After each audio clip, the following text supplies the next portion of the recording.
Bapak. Ya, terima kasih. Bismillahirrahmanirrahim. Assalamualaikum warahmatullahi wabarakatuh. Waalaikumsalam warahmatullahi. Yang pertama-tama terima kasih atas komunitas masih minat dalam studi-studi kajian filsafat yang memang kalau secara prinsip bahwa ada juga masih isu sampai sekarang bahwa tidak usah kaji yang namanya filsafat, tapi karena filsafat itu katanya membawa kita kepada satu kesesatan berpikir. Namun hal itu bisa ditepis dari studi-studi kajian, baik itu di studi-studi kajian komunitas maupun studi kajian perguruan tinggi. Salah satunya yang memang memiliki jurusan itu adalah UIN, atau ada juga IN tentang jurusan filsafat. Nah, beberapa yang akan kita studi kasus tentang keindonesiaan. Kalau kita berbicara Indonesia, tentu kita tidak bisa melepaskan bagaimana pemikir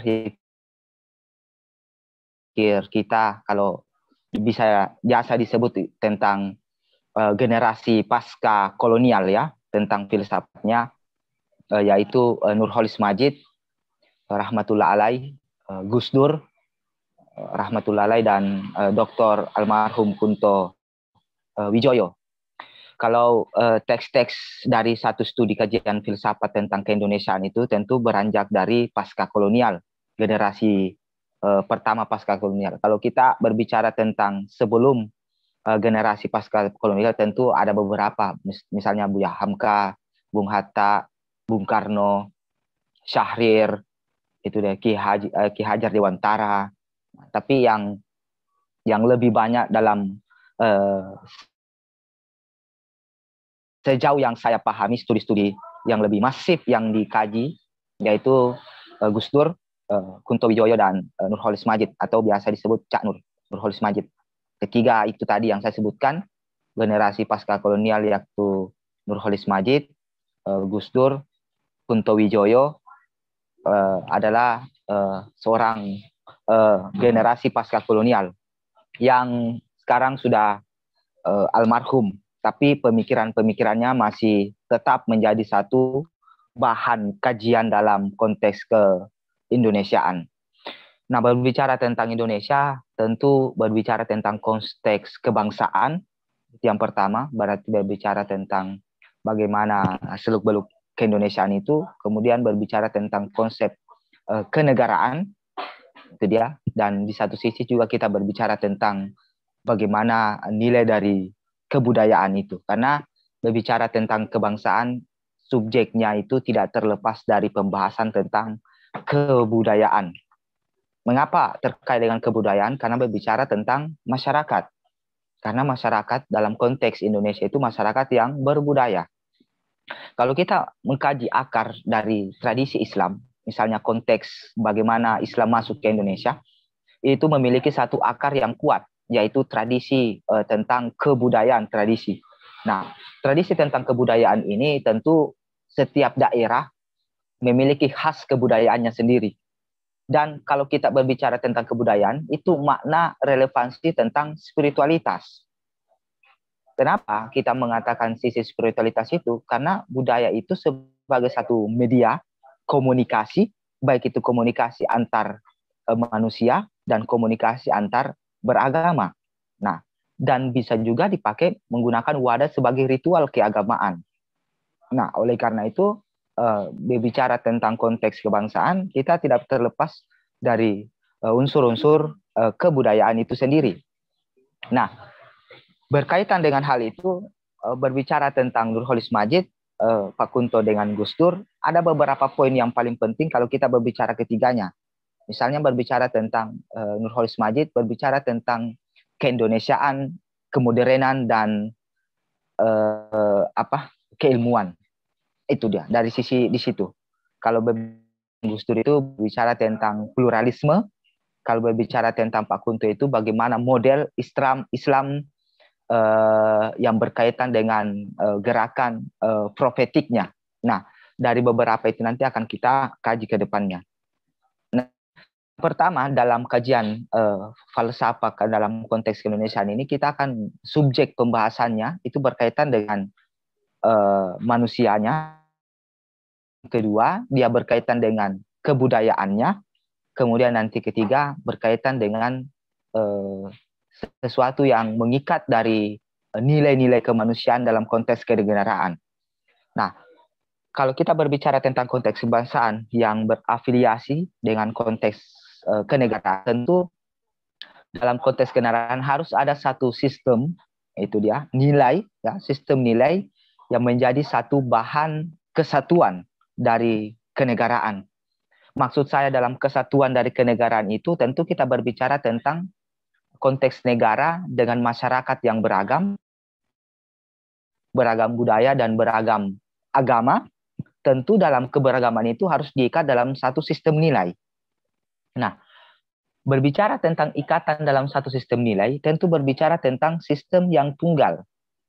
Maksud dalam sistem yang tunggal ini adalah yang mengikat dari keberagaman itu.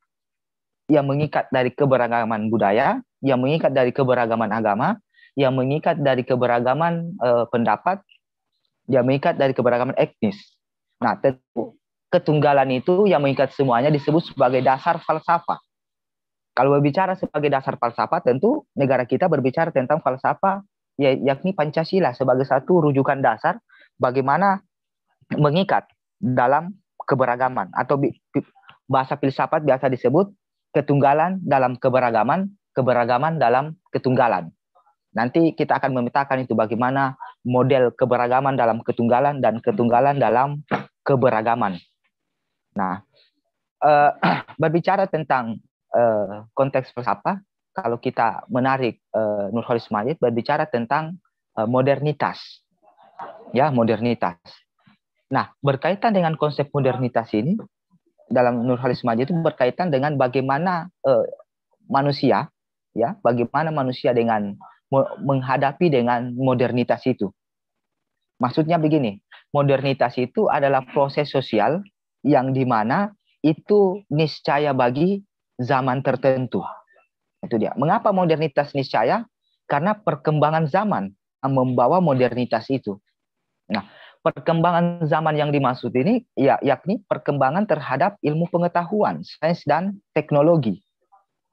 Nah, jika dalam masyarakat tertentu tidak mempersiapkan, itu dia. Jika zaman atau bangsa tertentu tidak mempersiapkan SDM, yakni manusia, untuk menghadapi modernitas, maka konsekuensinya adalah pertama, negara akan mengalami kemunduran berpikir. Kemudian negara akan mengalami kemunduran intelektual. Dan yang lebih tragis lagi, negara akan mengalami kemunduran pendidikan. Nah, oleh karena itu Nurholis Majid membuat satu tesis yang cukup menarik kalau kita mengkaji tentang bagaimana integrasi antara manusia dan ilmu pengetahuan yang berkaitan untuk menghadapi modernitas itu. Nah, prasase yang dijelaskan Nurholis Majid ini prasase bahwa untuk mempersiapkan satu modernitas itu adalah kekuatannya pada nilai-nilai kemanusiaan yang berkaitan dengan ilmu pengetahuan, sains dan teknologi. Mengapa Cak Nur melihat pada tesis itu? Nah, pada tahun awal 1960-an, tesis itu sudah dikemukakan oleh Nurholis Majid. Ya, dengan tesisnya itu yakni rasionalisasi bukan westernisasi. Maaf, modernisasi itu ialah rasionalisasi, bukan westernisasi. Maksudnya begini, bahwa ada isu yang mengikat bahwa modernitas itu adalah bentukan westernisasi. Maksud dari westernisasi itu adalah maksud bahwa modernitas itu adalah budaya Eropa yang kemudian berupaya untuk menindas negara-negara tertentu. Ada anggapan seperti itu, westernisasi. Nah, sehingga ada berupaya umat Islam pada saat itu menolak yang namanya modernitas. Mengapa anggapan begitu? Karena dia berbau-bau westernisasi.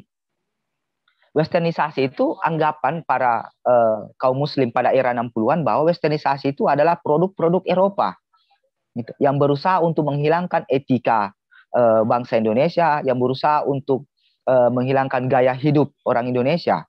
Nah, tapi Cak Nur di sisi lain melihat bahwa modernitas itu bukanlah satu paradigma westernisasi, tapi dia merupakan satu paradigma yang niscaya pada zaman tertentu. Mengapa? Karena itu adalah satu keniscayaan penyingkapan ilmu pengetahuan dan teknologi. Nah, ketakutan pada westernisasi, yakni ketakutannya pada menghadapi dunia modern. Padahal untuk menghadapi dunia modern itu adalah nilai-nilai yang harus ditekankan adalah bagaimana rasionalitas ilmu pengetahuan itu harus dikaji oleh umat. Untuk apa? Untuk siap untuk menghadapi modernitas. Kenapa? Kalau kita tidak siap menghadapi modernitas, maka kita akan dimakan oleh zaman. Kita akan ketertinggalan secara ilmu pengetahuan, ketertinggalan secara kebudayaan, dan ketertinggalan secara sains dan teknologi. Dan itu yang dikhawatirkan oleh Cak Nur. Nah, kekhawatirannya karena kenapa? Umat menganggap bahwa modernitas itu adalah satu westernisasi. Padahal modernitas itu adalah suatu penyingkapan ilmu pengetahuan. Itu yang niscaya karena ilmu mengalami perkembangan. Ketika ilmu mengalami perkembangan, tentu ada hal-hal baru yang harus ditangkap, hal harus ditemukan. Nah, itulah yang menjadi penemuan secara ilmu pengetahuan. Nah, tapi yang menjadi menarik adalah Cak Nur menegaskan bahwa konsep tentang pembaharuan modernitas itu tidak terlepas dari keislaman itu. Itu dia. Nah, keislaman yang dimaksud Cak Nur ini adalah bahwa antara ilmu pengetahuan dan agama itu tidak saling bertentangan. Ilmu pengetahuan dengan agama itu bisa selaras dengan modernisasi. Bukan sebagai satu penanda bahwa masyarakat akan mengalami yang namanya westernisasi. Enggak. Nah, oleh karena itu, mengapa? Karena zaman ini kalau kita tidak juga mengikuti dalam konteks nilai intelektual, dan di satu sisi bahwa nilai-nilai ruhani yaitu keagamaan, maka di satu sisi akan mengalami yang namanya bahasa modernitas itu adalah bahasa eskapisme. Bahasa eskapisme dalam filsafat itu bahasa pelarian. Kemudian konsekuensi eskapisme itu adalah konsekuensi yang apa? Yaitu yang disebut sebagai teralienasi kepada zamannya. Nah, konsekuensi teralienasi itu adalah konsekuensi mengasingkan diri atau terasing pada dunia di sekitarnya. Nah, oleh karena itu bentuk-bentuk itu yang harus disingkap. Maka ilmu pengetahuan itu penting untuk membahas falsafah pertama kali. Sama dengan kasus kita, misalnya tentang COVID. Ya kan? Beberapa orang menolak tentang COVID-19. Tapi penolakan mereka terhadap COVID-19 bukan kepada ilmu pengetahuannya. Padahal COVID-19 itu terkait dalam kedokteran itu terkait dengan ilmu epidemiologi. Nah, ilmu epidemiologi itu dalam kedokteran itu ilmu terkait penelitian tentang virus. Nah, kan banyak orang menjelaskan COVID, tapi bukan ahli COVID. Itu dia, ada yang tukang beca, ada tukang ojek, ada yang di warkop. Itu kan menjelaskan, tapi kan dalam kasus COVID ini kan persoalan ilmu pengetahuan. Dia persoalan saintifik. Dalam ilmu kesehatan itu disebut ilmu pengetahuan epidemiologi. Nah, untuk kalau memang tidak sepakat tentang misalnya COVID, ya harus dibuktikan secara epidemiologi. Bukan dibuktikan melalui opini-opini. Opini itu bukan ilmu pengetahuan, dia hanya sekedar wacana. Nah, sedangkan ilmu pengetahuan itu apa? Penelitian, observasi, eksperimental. Nah, eksperimental ini berkaitan dengan lab. Nah, itu ya, kalau kita masuk dalam dunia kontemporer di abad 21. Nah, itu yang konsekuensi kalau kita tidak berhadapan dengan dunia zaman sekarang yang tidak berbangun dengan ilmu pengetahuan. Konsekuensinya begini kan? Konsekuensinya begini. Apa? Kita seolah-olah menolak sesuatu yang sudah dibuktikan secara sains, tapi kita menolaknya melalui sesuatu yang bukan saintifik. Nah, inilah yang kemudian mengacaukan sistem publik. Nah, itu yang saya pertama sarankan tentang bagaimana Nurholis Majid membangun satu peradaban.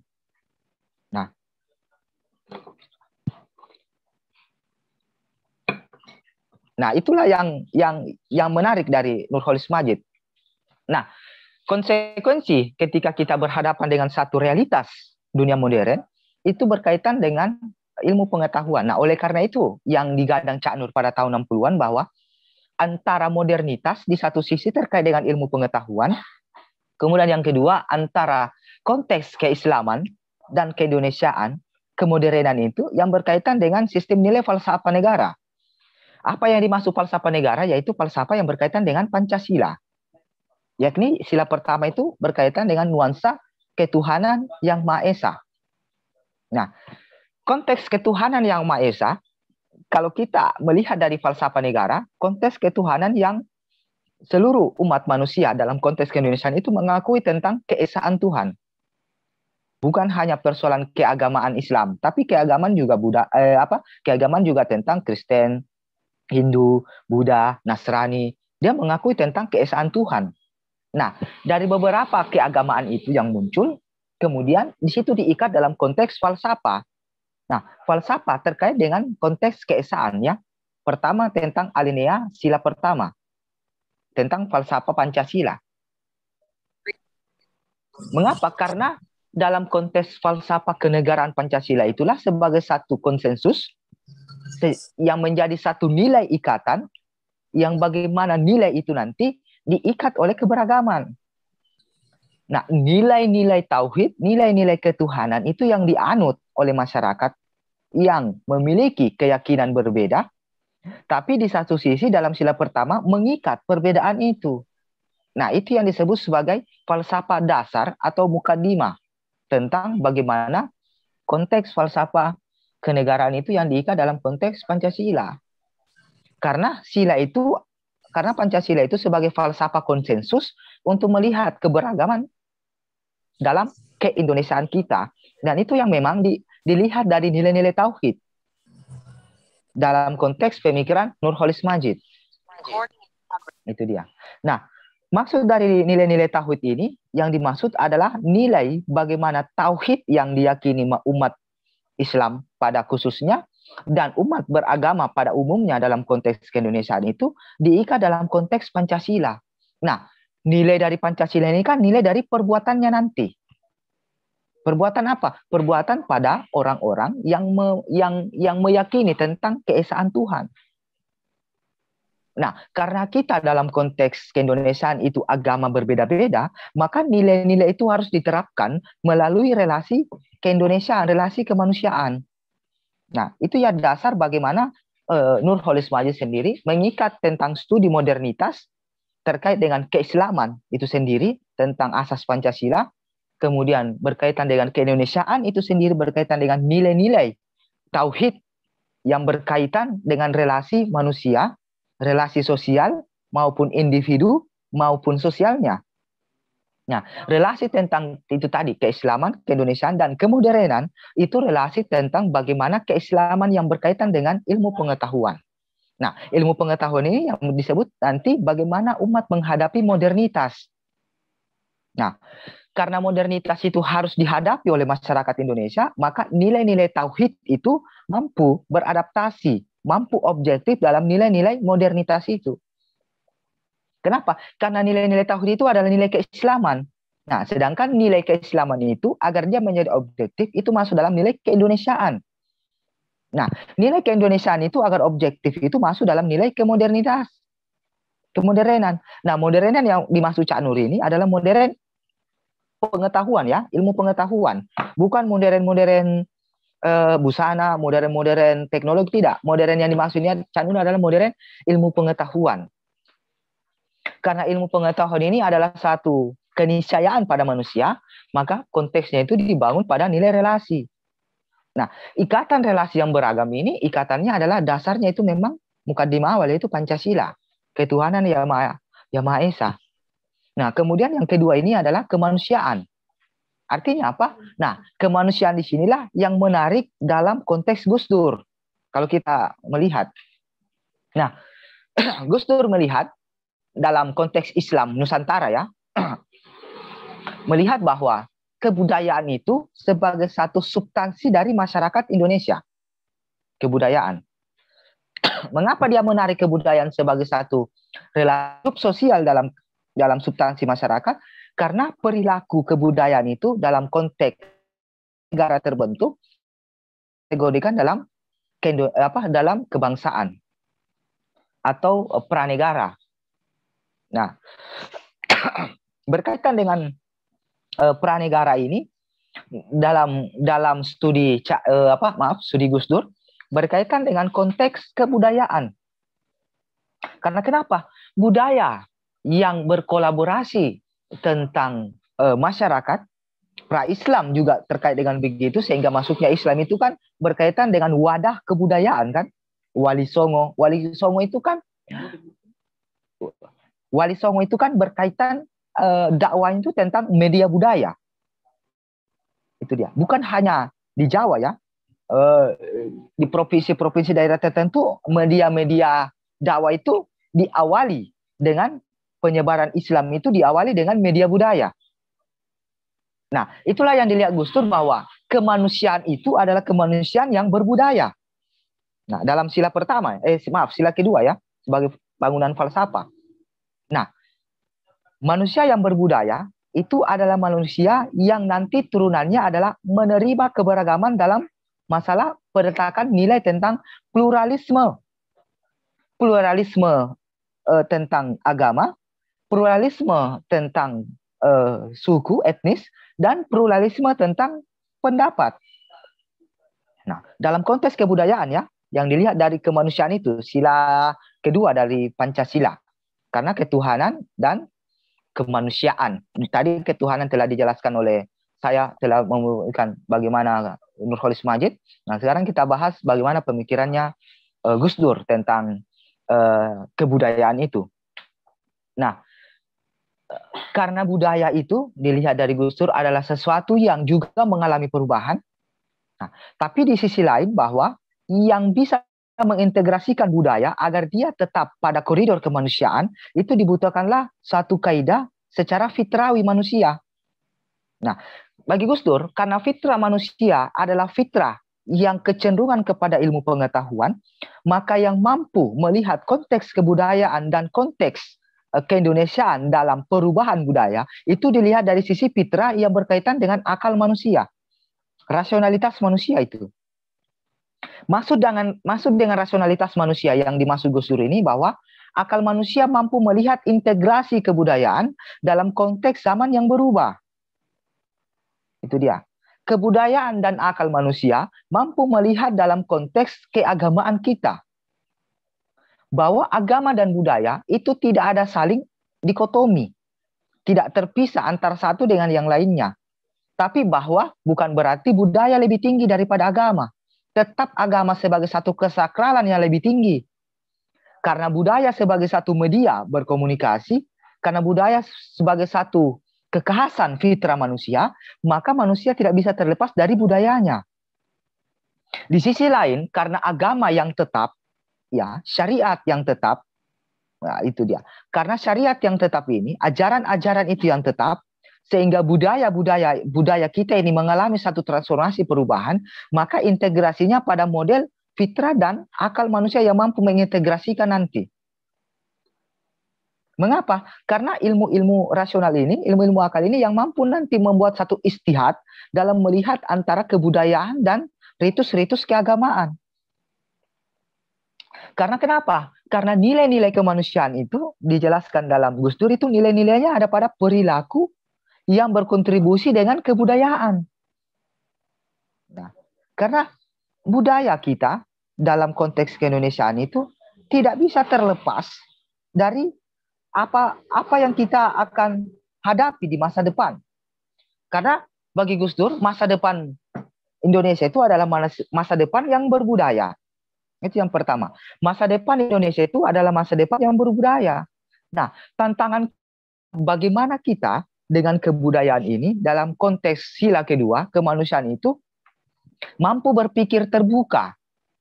Ya, tidak berpikir eksklusif. Itu dia, tidak mutlak membenarkan keyakinannya dalam berpendapat. Karena kenapa? Konsekuensi orang yang fanatik terhadap keyakinan, konsekuensi itu akan menjadi satu pemecah belah dalam kerukunan kebangsaan. Kalau kita melihat dari nilai-nilai kemanusiaan, bahwa memang orang berbeda pendapat silakan, tapi bukan berarti bahwa kita harus memaksakan kehendak dalam perbuatan kita. kehendak kita dalam berargumentasi. Kita tidak harus memaksakan keyakinan kita kepada orang lain. Bahwa pendapat kita berbeda, ya, itu harus diterima dalam perbedaan, ya, namanya pluralisme. Perbedaan dalam pendapat, perbedaan dalam keyakinan, perbedaan dalam berbudaya, perbedaan dalam etnis. Tapi perbedaan itu bukan berarti bahwa kita harus bertentangan dengan perbedaan. Nah, untuk melihat ikatan yang mengikat perbedaan itu, nah, dilihat dari satu nilai-nilai konteks sila kedua. Yang sangat dilihat bagaimana Gus Dur mengimplementasikan itu dalam masa-masa dia hidup. Masa-masa hidup Gus Dur itu masa-masa kemanusiaan, makanya dia sebut sebagai bapak pluralisme. Itu dia. Makanya Gus Dur itu disebut sebagai pluralisme di Indonesia. Karena memang dia menerapkan itu. Itu dia. Dia tidak melihat dari perbedaan dalam segi kemanusiaan. Nah, dalam falsafah kenegaraan itu dilihat dari sila kedua. Pancasila itu. Di sila kedua kan? Kemanusiaan yang adil dan beradab. Di situ nilainya. Bagaimana nilai kemanusiaan itu? Ya nilainya beradab. Bagaimana nilai kemanusiaan itu? Ya dinilainya dari lihat apa? Beradab dan keadilan. Itu nilainya. Nah, bagaimana nilai beradab itu? Nilai beradab itu dalam nilai-nilai kemanusiaan itu nilai menghargai dalam perbedaan. Menghargai dalam berpendapat. Menghargai dalam keyakinan. Itu nilai. Nah, falsafah Pancasila dalam konteks Gus Dur itu nilainya kan. Kita harus menghormati pendapat orang. Menghormati bahwa kita berbeda dalam keyakinan. Itu kita harus hormati. Meskipun kita berbeda, tapi perbedaan itu bukan berarti bahwa kita harus bertentangan, memaksakan keyakinan, tidak. Karena kebudayaan itu, manusia dalam konteks Gus Dur adalah manusia yang berbudaya. Manusia yang berbudaya ini adalah manusia yang etis. Nilai-nilai etika dibangun dalam sistem sosial. Nah, nilai-nilai etika nanti turunannya dengan basis keadilan. Perilaku nilai etis dan perilaku keadilan. Nah, itu yang menjadi satu tonggak bahwa falsafah tentang nilai kemanusiaan itu diikat dalam keadilan dan etisnya. Bagaimana konteks dalam ikatan nilai-nilai etis itu dalam keadilan itu diserukan dalam pandangan dunia tauhid. Mengapa? Karena dalam pandangan dunia tauhid diikat dari satu bagaimana sifat Tuhan yang maha pengasih dan maha penyayang, itu sifat-sifatnya, fiilnya. Nah, itu terimplementasi pada fitrah manusia yang kecenderungan dalam istilah Cak Nur, kecenderungan kepada kebaikan. Itu manusia kecenderungan pada kebaikan. Secara fitrawi manusia menolak yang namanya keburukan. Itu secara fitrawi. Karena fitrah manusia adalah kecenderungan pada kebaikan, disinilah dilihat dari bagaimana pola pikir Gus Dur dalam segi nilai-nilai kemanusiaan itu.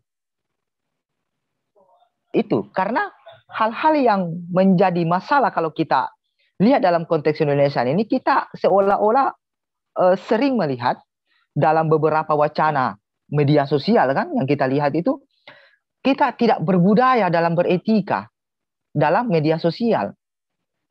Itu dia. Kita hanya menyebarkan opini, meyakini opini, tapi tidak mempertanggungjawabkan opini publik. Kita cepat emosi dalam informasi yang beredar. Kita tidak pernah memverifikasi informasi-informasi yang ada di media sosial, sehingga kita menjadi terkacau balau.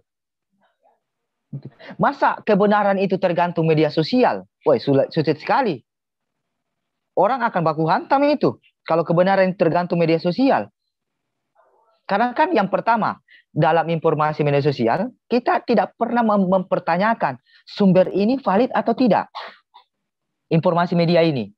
Sumbernya valid atau tidak. Kebenarannya valid atau tidak. Jangan-jangan hoax. Nah, cuma kan terkadang kita meyakini kebenaran dalam media itu melalui keyakinan perasaan-perasaan itu. Perasaan bahwa informasi ini benar, yaitu perasaan. Namanya perasaan kan itu sisi subjektif. Itu dia. Dalam pemikiran Karl Popper, dalam matematikanya disebut sebagai pengharapan matematis yang tidak bisa dibuktikan dalam kalkulus probabilitas matematika. Itu namanya pengharapan matematis dan tidak bisa dihitung. Tidak ada realitas objektifnya. Nah, dalam matematikanya kalau paper, pengharapan matematis. Jadi sehingga kita kecenderungan emosional.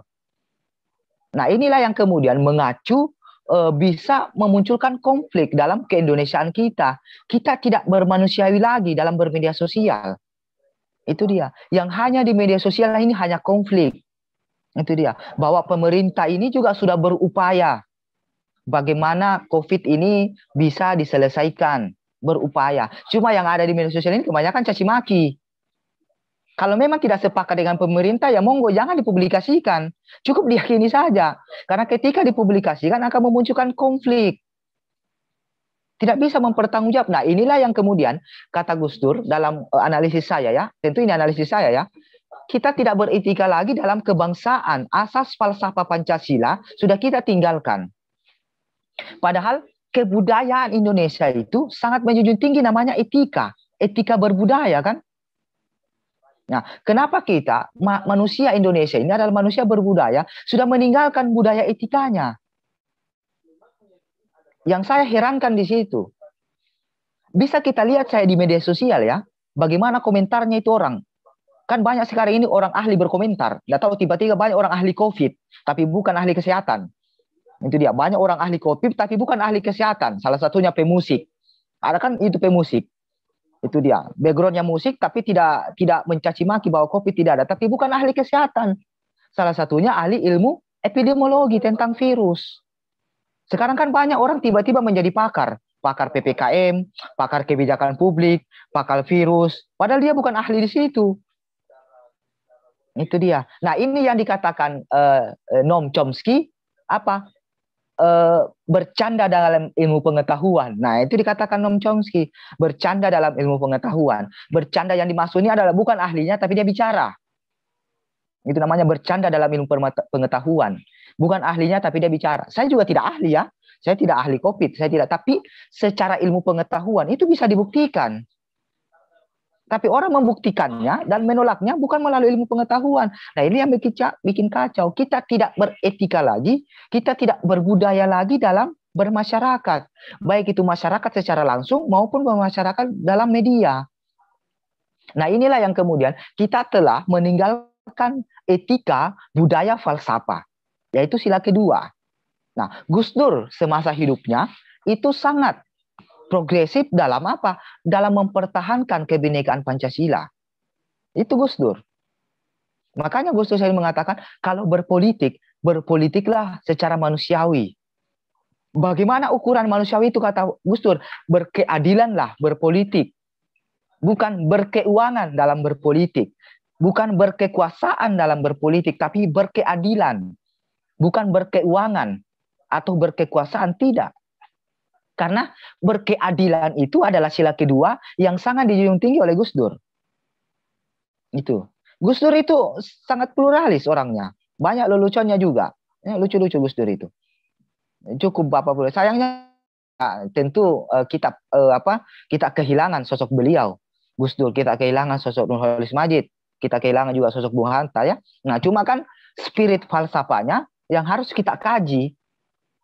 Nah, yang mengherankan adalah tentu ini satu studi kasus perhatian saya juga, mungkin teman-teman juga mungkin bisa melihat bahwa kita tidak pernah mengkaji khusus tentang falsafah negara kita, khususnya Pancasila.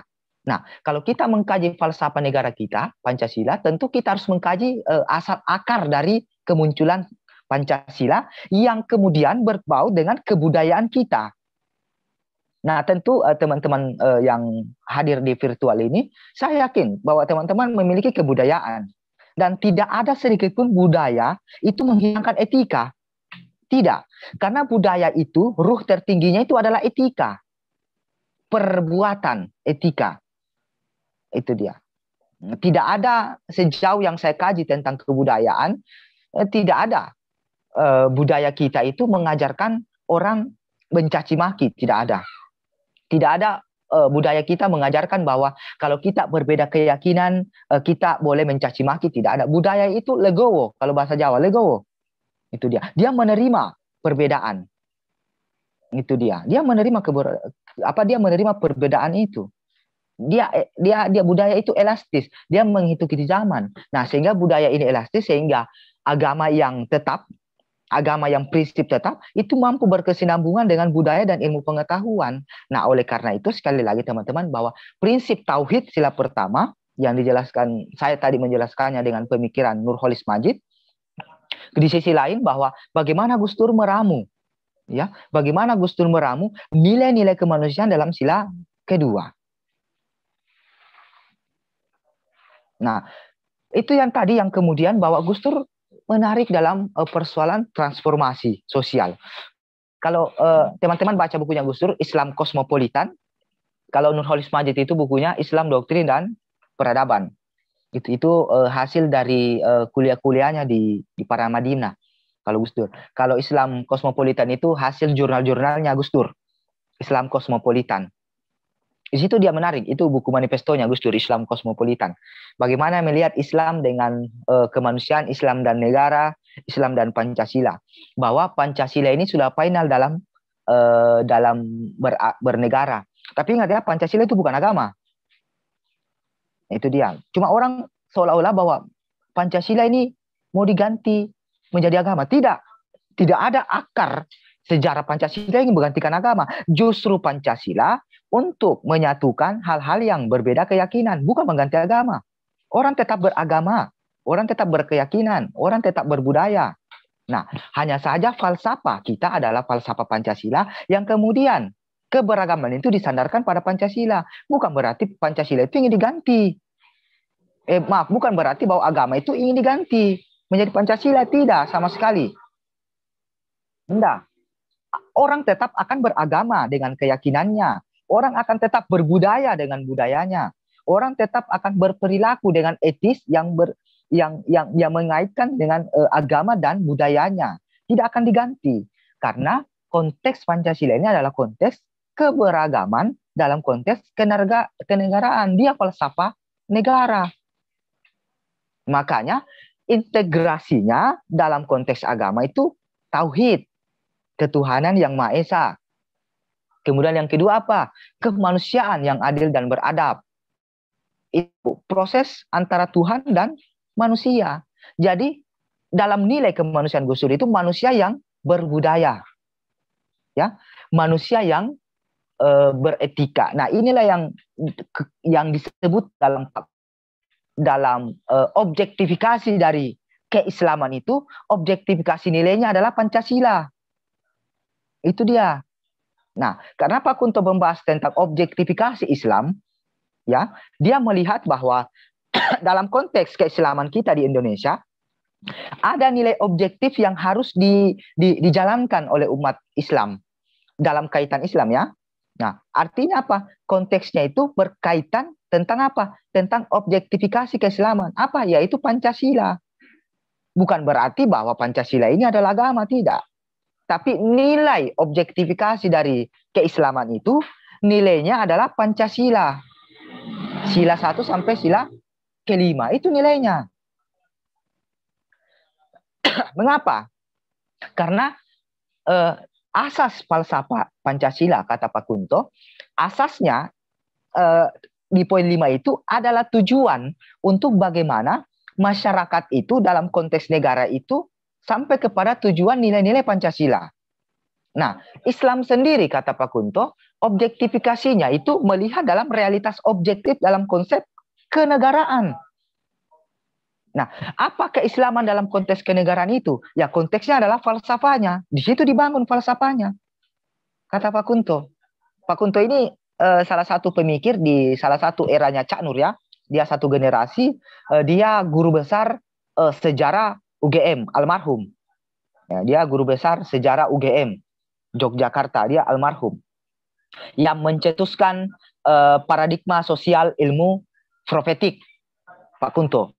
Nah, dia melihat bahwa nilai-nilai dari keislaman itu bisa dibangun kepada nilai-nilai objektifikasi Pancasila. Karena kenapa? Nilai-nilai konteks kenegaraan itu bisa dibangun pada ranah tujuan bagaimana masyarakat itu. Nah, disinilah Pak Kunto menggagas, merumuskan tentang Islam profetik.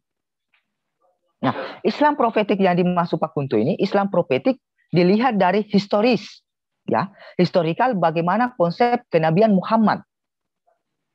Apa maksud dari konteks kenabian Muhammad dalam Islam profetik Pak Kunto? Bagaimana keislaman spirit dari transformasi yang dibangun oleh Muhammad pada masa abad ke-7, kenabian Muhammad, Rasul Muhammad SAW, itu mengaitkan spiritnya dalam konteks objektifikasi Islam dalam keindonesiaan. Apa? Yang pertama, tentang humanisasi. Apa itu humanisasi, kata Pak Kunto? Bagaimana kita bisa melihat humanisasi dalam konteks keislaman itu? Nah, karena terkadang kita melihat manusia itu melepaskan Tuhannya di situ. Nah, karena kita menggunakan paradigma antroposentris dari filsafat Eropa. Karena falsafah Eropa melihat bahwa manusia itu sebagai pusat kebenaran, yang disebut sebagai antroposentris. Sebagai pusat kebenaran, bukan lagi pada Tuhan atau agama. Itu era Renaissance. Nah, kebanyakan kita melihat manusia itu sebagai ukuran kebenaran sendiri, bukan lagi sebagai ukuran hubungannya dengan agama atau Tuhan. Nah, oleh karena itu, Pak Kunto menyusun satu paradigma humanismenya dalam kaitan ilmu Islam profetiknya. Humanisme yang dimaksud Pak Kunto ini humanisme yang berkaitan dengan transendensi. Maksud dari transendensi ini adalah manusia yang implementasikan nilai-nilai tauhid dalam relasi hubungannya dengan manusia yang lain. Itu transendensi. Transendensi itu adalah manusia yang terkait dengan Tuhan yang menghubungkan perbuatannya pada nilai tauhid. Artinya apa? Ketika human transenden itu kita terapkan pada manusia, ya bukan lagi kita melihat agamanya. Bukan lagi kita melihat sukunya. Bukan lagi kita melihat etnisnya, tapi kita melihat sisi kemanusiaannya. Itu disebut sebagai humanisme transendental. Itu Pak Kunto. Nah, humanisme transendental ini nanti dilihat dari sistem liberalisasinya. Apa itu liberalisasi dalam konteks Pak Kunto? Liberalisasi itu merdekakan manusia dari segi apa? Dari segi ekonomi. Memerdekakan manusia dari mana? Dari segi pendidikan. Maksudnya kemerdekaan ini membebaskan manusia agar mampu bersaing, agar mampu bebas dari kemiskinan, yaitu memerdekakan ekonominya. Agar tidak ada lagi manusia yang tidak mengenyam pendidikan. Dalam konteks Indonesia ya, mengenyam pendidikan. Nah, objektifikasi ditarik dari liberalisasi dan humanisme nanti itu, objektifikasinya dalam falsafah negara itu dalam konteks tujuan Pancasila itu. Di situ nilainya, nilai keislaman itu. Nah, maka spirit, kata Pak Kunto, spiritnya itu harus dibangun dari spirit historis kenabian. Bagaimana Nabi Muhammad berperan dalam menyelamatkan umat manusia, kan? Bagaimana Nabi berperan dalam menyusun kebudayaan Arab jahiliyah pada saat itu. Bagaimana Nabi membebaskan budak pada saat itu. Bagaimana Nabi mengangkat derajat perempuan, mengangkat derajat manusia. Nah, itulah yang kemudian sebagai satu paradigma profetik yang disusun oleh Pak Kunto. Makanya objektifikasinya itu adalah nilai-nilainya itu di Pancasila. Nah, konteks turunnya di Pancasila itu apa? Ya taat kepada hukum. Jangan tidak taat kepada hukum, karena itu sebagai satu sistem negara. Nah, nilainya nanti itu transformasinya adalah nilai-nilai Pancasila yang berkaitan dengan nilai dasar Undang-Undang 45 itu hukum. Jadi ada nilai Pancasila yang beradab dan nilainya nanti itu taat kepada hukum dasar negara. Karena kenapa? Hukum kita dalam konteks negara itu adalah konsensus supaya orang tidak menggunakan dirinya berperilaku. Dalam artinya menggunakan diri ini sewenang-wenangnya berbuat, sewenang-wenangnya bertindak, tidak masuk dalam sistem hukum. Nah, itulah kemudian nilai Pancasila itu sangat erat berkaitannya dengan hukum negara kita, Undang-Undang Dasar 45. Makanya orang Indonesia itu berkebudayaan yang berkaitan dengan falsafah Pancasila yang akan menghormati hukum, taat kepada hukum, itu nilainya.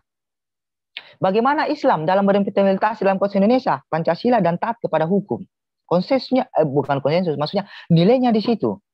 Nilai ibadahnya, begitu kira-kira. Nilai ibadahnya itu taat kepada hukum. Nah, taat kepada hukum ini karena apa? Memahami falsafah Pancasila. Apa falsafah Pancasila? Pusatnya adalah kemanusiaan yang adil dan beradab. Kemanusiaan yang adil dan beradab itu kemanusiaan manusia yang bertauhid. Nah, manusia yang bertauhid itu adalah manusia yang menjunjung tinggi kebenaran Tuhan, yang akan menjadi dan mengimplementasikan nilai-nilai kemanusiaan.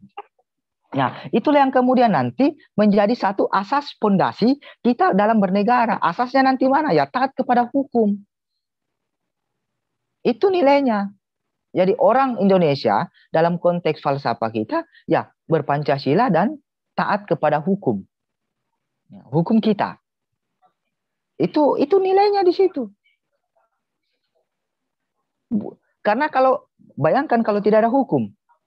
Nah, pertanyaan kita kalau tidak ada hukum, sekarang bagaimana caranya? Kalau tidak ada hukum, orang seenak-enaknya berbuat kan? Akan terjadi kekacauan yang luar biasa. Bisa terjadi yang namanya hukum rimba. Kalau tidak ada hukum negara. Bisa terjadi hukum rimba. Itu dia. Hukum rimba itu siapa yang kuat ya dia yang bertahan. Jadi ya fisik. Kan hukum sebagai panglima tertinggi kan? Hukum. Karena kenapa? Itu yang bisa diacu. Nah, bagaimana implementasi hukum dalam filsafat kenegaraan? Itu ada Pancasila. Ada Pancasila kan sebagai satu nilai. Nah, hukum nanti sebagai satu pencapaian Pancasila, falsafah Pancasila, pencapaian kita taat kepada hukum. Aturan apa hukum ini untuk mensistematiskan sistem masyarakat yang ada kan? Sistemnya nanti di situ. Yang paling penting adalah dalam pengecapan Pancasila ini adalah satu background filsafat. Nah, makanya saya katakan tadi, dalam konteks Indonesia itu ada budaya falsafah.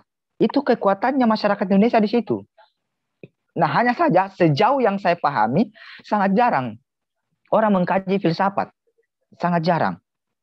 Mengapa saya mengatakan itu? Perjalanan, tentu ini pengalaman saya ya, banyak yang masih condong agak takut-takut mengkaji filsafat, padahal tidak. Itu dia. UIN kan salah satunya menarik, ada jurusan filsafat UIN. IAIN juga sejauh yang saya tahu ada juga jurusan filsafatnya. Mengapa penting filsafat? Ini filsafat berbicara tentang memahami hakikat diri. Filsafat itu apa? Memahami hakikat diri dan apa? Membentuk nalar kritis. Baik itu untuk kritik kita sendiri terhadap diri kita, maupun kritik-kritik sosial yang ada. Karena ini sekarang banyak orang tidak berpikir objektif terhadap masalah-masalah yang muncul di Indonesia, bahkan menambah beban masalah di Indonesia ini. Itu dia. Salah satunya kan media sosial. Kalau kita tidak kita tidak analisis bagaimana informasi media sosial itu, kita bisa habis. Nah, itulah pengantarnya dari pengantar atau mukadimahnya dari mukadimah falsafah Pancasila, falsafah negara kita. Terima kasih.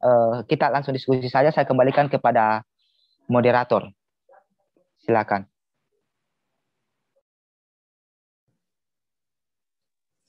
Baik, terima kasih kepada Bapak Rahmatullah yang sudah memberikan materi ya, penjelasan kepada kita semua mengenai filsafat nasional itu sendiri.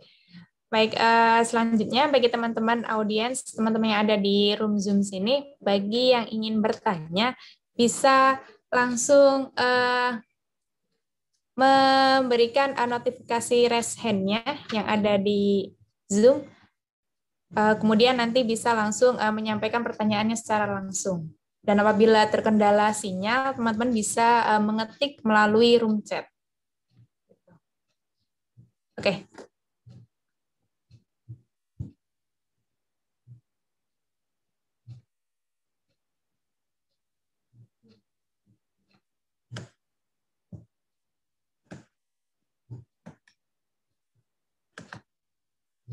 Baik, di sini udah ada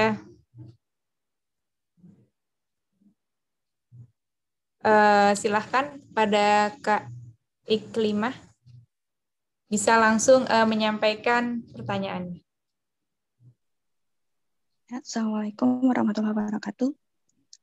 Terima kasih kepada Kak Moderator sudah mengizinkan saya untuk bertanya. Ya, mungkin gini ya, Kak Rahmatullah. Jadi mungkin saya juga minta tanggapannya gitu kan terkait dengan beberapa konsep gitu ya. Kayak misalnya kan konsep suaranya jelas Kak. Halo? Jelas, Kak, jelas. Iya, jelas. Oh ya. Gimana tanggapan Kakak itu ya terkait dengan konsep liberalisme agama, kemudian juga pluralisme agama. Kalau plural kan sama pluralitas kan ini ya beda ya kalau misalnya kita menggunakan istilah yang menggunakan paham yang isme-isme gitu ya Kak. Jadi sama ini sinkretisme agama gitu. Dan kemudian gimana menurut tanggapan Kakak juga terkait dengan upaya pihak yang membenturkan antara Pancasila dengan Islam, kemudian juga mengintimidasi gitu ya terkait dengan tentang hal-hal yang berbau Islam gitu kan, yang itu jadi seakan-akan tuh kayak Islam itu harus menyesuaikan gitu kan, harus menyesuaikan dengan apa-apa yang memang dianggap kalau ya atas nama toleransi gitu Kak, ujung-ujungnya atas nama toleransi, dan kemudian uh, malahan ya Islam itu jadi kayak terintimidasi gitu. Nah, jadi menurut tanggapan Kakak sendiri itu kayak gimana dengan pihak-pihak yang seperti itu gitu kan. Kadang gini, saking katanya toleransi gitu ya, sama yang berbeda itu ramah betul, tapi sama saudara sendiri itu malah galak ya. Jadi gimana gitu ya menurut tanggapan Kakak, dan juga bahayanya tadi terkait dengan paham liberal tadi terhadap Islam gitu ya, dan kemudian Islam itu jadi agama yang prasmanan gitu ya. Jadi semua orang itu ya dalam artian mandang Islam ya sesuai dengan kemauannya gitu kan, melaksanakan Islam pun juga sesuai dengan apa yang memang menurut dia yang dia inginkan gitu. Ya menurut Kakak kayak gimana gitu? Ya maaf kalau pertanyaannya kurang tepat atau seperti apa. Terima kasih sebelumnya. Assalamualaikum warahmatullahi wabarakatuh. Ya, Waalaikumsalam warahmatullahi wabarakatuh. Di sini Kak Iklima ada 2 pertanyaan ya, Kak. Yang pertama tentang bagaimana bahaya paham liberal dengan keislaman itu sendiri. Kemudian yang kedua, bagaimana tanggapan dari Kak Rahmatullah tentang pihak-pihak yang membenturkan antara Pancasila dengan Islam. Begitu, kepada Kak Rahmatullah dipersilakan. Ya, terima kasih. Perlu ditelisik bahwa liberalisme itu bukan pemahaman tentang keislaman ya, dalam konteks radikal yang saya maksud. Liberalisme memang itu istilah dari Eropa pasca zaman teosentris. Nah, istilah liberalisme itu memang istilah akademik ya, istilah akademik. Istilah akademik liberalisme kan, liberalisme itu istilah akademik. Nah, namun ya tentu sah-sah saja dalam akademik ya. Maksudnya kampus, dunia kampus. Maksud saya dunia kampus. Karena liberalisme itu dalam sejarah Eropa ya, nanti kita konteks Islam bagaimana. Liberalisme itu pasca teosentris dari zaman Eropa. Pasca teosentris itu abad 18 Masehi, sehingga memunculkan yang namanya Renaissance, kebebasan. Nah, liberalisme sendiri kalau kita mengacu kepada sejarah Eropa, liberalisme itu adalah konteks antroposentris yang kemudian menjadi pusat kebenaran itu adalah manusia. Itu dia, bukan agama. Itu konteks Eropa. Nah, sehingga memang saya paham bahwa ada ketakutan kalau muncul pahaman-pahaman liberalisme dalam konteks keindonesiaan. Ada juga mengatakan bahwa liberalisme itu bukan ajaran Islam. Kalau dalam konteks Eropa yang saya jelaskan, iya, memang liberalisme iya, saya sepakat dalam konteks itu. Karena liberalisme dalam konteks Renaissance itu adalah yang menjadi pusat kebenaran itu bukan lagi agama atau Tuhan, tapi manusia yang mengukur dirinya sebagai kebenaran mutlak. Nah, sehingga peradaban Eropa disinilah muncul yang namanya apa istilahnya itu tentang memisahkan antara agama dan ilmu pengetahuan. Itu dia yang disebut sebagai masa Renaissance, masa pencerahan, atau disebut sebagai sekularisme. Nah, konsekuensi liberalisme dalam yang saya jelaskan tadi dalam konteks Eropa, konsekuensinya adalah yang itu tadi yang sebut, yaitu konsekuensinya adalah memisahkan agama dan ilmu pengetahuan. Nah, atau liberalisme total yang menjadi pusat kebenaran itu adalah manusia, bukan lagi Tuhan. Nah, konsekuensinya apa? Ya, agama tidak ada hubungannya dengan sosial. Agama tidak ada hubungannya dengan etika. Agama tidak ada hubungannya dengan hal-hal terkait dengan ilmu-ilmu pengetahuan yang disebut sebagai sekularisasi. Kalau yang dimaksud itu adalah ketakutan liberalisme Eropa, saya paham. Tapi Islam bukan berkaitan dengan, ya sejauh yang saya pahami, itu liberalisme. Dalam tradisi ya, dalam tradisi. Atau disebut sebagai dosen UIN Jakarta, Azumadi Asra, dalam konteks peradaban Islam itu sendiri di Indonesia, itu yang disebut sebagai jaringan intelektual atau bagaimana ilmu pengetahuan itu dalam tradisi intelektual kebebasan berpikir. Bukan liberalisme dalam pahaman Eropa yang manusia sebagai pusat kebenaran. Nah, maksud dari kebebasan berpikir ini disebut kebebasan berpikir atau dalam konteks Islam disebut sebagai istihad. Ya, itu ambil kita istihad. Nah, istihad ini adalah dalam konteks usul fikih, ingin mengambil satu istinbat hukum fikih adalah berpikir dengan sungguh-sungguh dengan akal rasionalnya untuk mengambil satu kesimpulan hukum, disebut sebagai istihad. Nah, istihad ini adalah model berpikir atau metodologi berpikir rasional para mustahid. Nah, istilah Islam itu memang menarik, istihad. Nah, kalau kita mau ambil itu, kalau liberalisme juga memang konteks Eropa. Kalau kita mau ambil sebagai istihad, nah, bukan hanya istihad beragama ya, maksudnya dalam konteks istihad bukan hanya menyimpulkan hukum fikih, tapi istihad ini maksudnya istihad dalam bagaimana kita melihat dalam masalah-masalah sosial, kita harus berpikir kan, masalah-masalah ilmu pengetahuan kita harus berpikir. Itu yang saya maksud dengan konteks kebebasan istihad, bukan kebebasan liberalisme yang diusung oleh Eropa. Nah, itu dalam makna kebebasan berpikir. Dalam kebebasan berpikir ini kebebasan dengan ilmu pengetahuan, kebebasan berpendapat, itu dia. Kebebasan terkait mengkaji studi-studi ilmu pengetahuan, sains dan teknologi, kebebasan dalam mengkaji ilmu-ilmu sosial, mengkaji kebudayaan, itu dimaksud dalam kebebasan atau disebut sebagai istilah dalam Islam itu istihad, ijtihad namanya. Itu kalau kebebasan dalam liberalisme dalam konteks Eropa, tentu saya juga tidak sepakat. Karena konteks Eropa tentang liberalisme betul-betul menghilangkan spiritualitas manusia, menghilangkan etika manusia, bahkan Tuhan itu sendiri ya tidak digunakan dalam konteks kebebasan berpikir ya. Nah, itu yang dimaksud dalam hal yang liberalisme. Kalau itu yang dimaksud dalam konteks Eropa, tentu saya tidak sepakat dalam itu. Nah, kalau berkaitan tentang Pancasila yang berhadapan dengan agama, nah tentu saya melihat bahwa ini adalah sesuatu yang menjadi konsekuensi, yang menjadi masalah juga. Masalahnya di sosial. Itu dia. Karena begini ya, dulu ya, sekarang belum muncul lagi wacananya. Dulu pada tahun 60 atau 70-an, masa 70-70-an itu masih ada orang terhegemoni dengan Islam syariah.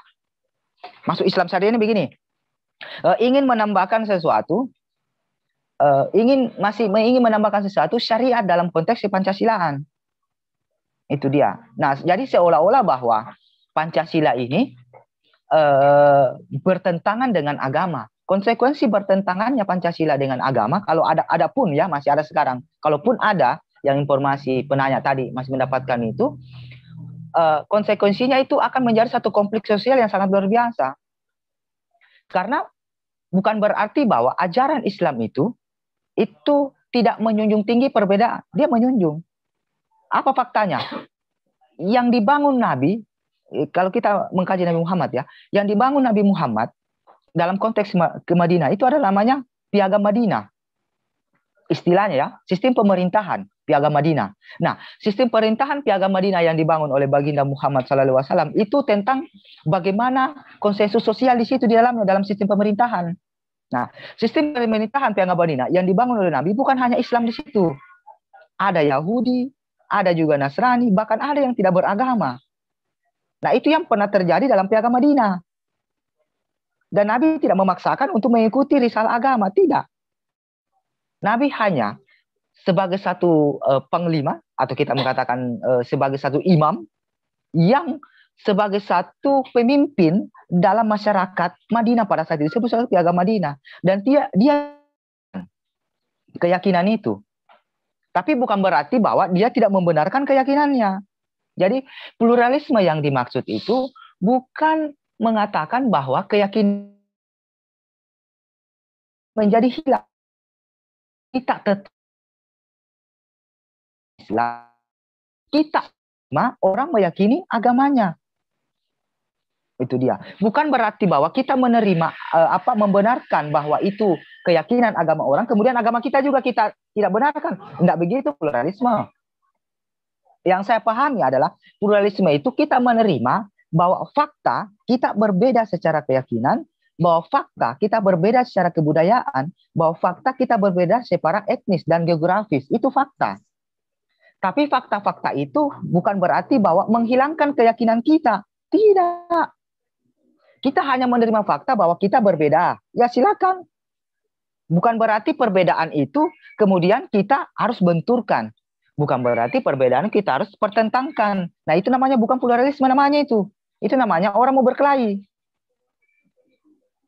Bukan pluralisme. Pluralisme itu bahwa kita menghargai keyakinan orang. Kita menghargai pendapat orang. Itu pluralisme. Saya punya pendapat berbeda dengan beliau. Ya, pendapat saya berbeda. Iya, tapi saya menghargai pendapatnya. Dan pendapat saya tidak harus saya paksakan.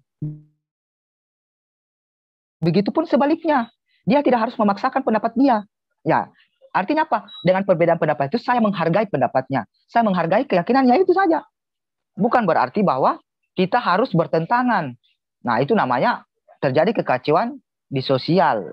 Nah, terjadinya orang tidak menghargai perbedaan itu konsekuensinya apa? Orang akan mempertentangkan Pancasila dengan agama. Itu jelas. Jelas ada Menteri Agama pertama, ayahnya Gus Dur dalam ikut merumuskan Pancasila. Itu jelas, ayahnya Gus Dur. Itu dia, ayahnya Gus Dur. Itu jelas. Ikut dalam merumuskan Pancasila dan ikut dalam mengambil andil kesepakatan dalam Pancasila. Itu dia. Menteri Agama pertama kan ayahnya Gus Dur. Itu dia. Wakil NU ada. Organisasi besar ada, wakil Muhammadiyah ada. Ada juga Bung Hatta, ada juga. Wakil dari Kristen juga ada. Jadi bukan hanya Pancasila ini bukan hanya kesepakatan oleh agama-agama tapi diwakili oleh keyakinan-keyakinan tertentu. Ada diwakili. Nah, artinya apa? Bahwa Pancasila ini sebagai satu konsensus, perwakilan yang ada dalam kesepakatan itu. Ya, sehingga dia sebagai satu falsafah final untuk melihat dalam konteks nilai kemanusiaan. Nah, sekali lagi yang saya tekankan, pluralisme ini konteksnya bahwa kita menerima fakta bahwa kita berbeda keyakinan. Bukan berarti kita menerima fakta itu kemudian keyakinan kita hilangkan. Oh, enggak begitu. Itu namanya bukan pluralisme namanya. Yang saya maksud pluralisme dalam pemikiran Gus Dur adalah kita menerima fakta, kita berbeda agama atau berbeda keyakinan. Kita menerima fakta, kita berbeda pendapat. Kita menerima fakta bahwa kita berbeda budaya. Itu fakta. Tapi dari perbedaan itu bukan berarti bahwa perbedaan keyakinan saya akan menjadi goncang, keyakinan saya menjadi gugur. Oh, tidak. Kalau ada orang berpikir pluralisme itu menerima, dalam maksud saya, menerima keberagaman itu, kemudian keimanannya goyang, itu bukan keimanan namanya itu namanya keimanan lemah.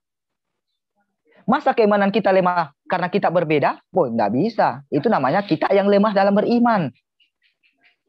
Lemahnya iman itu adalah orang-orang yang ketika memahami fenomena kemudian keimanannya goncang. Misalnya begitu. Nah, itu maksud saya. Terima kasih.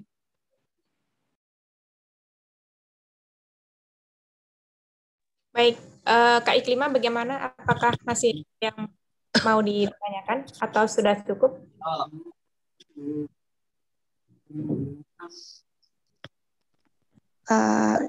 Mungkin masih ini ya, memperjelas pertanyaan saya tadi gitu ya Kak.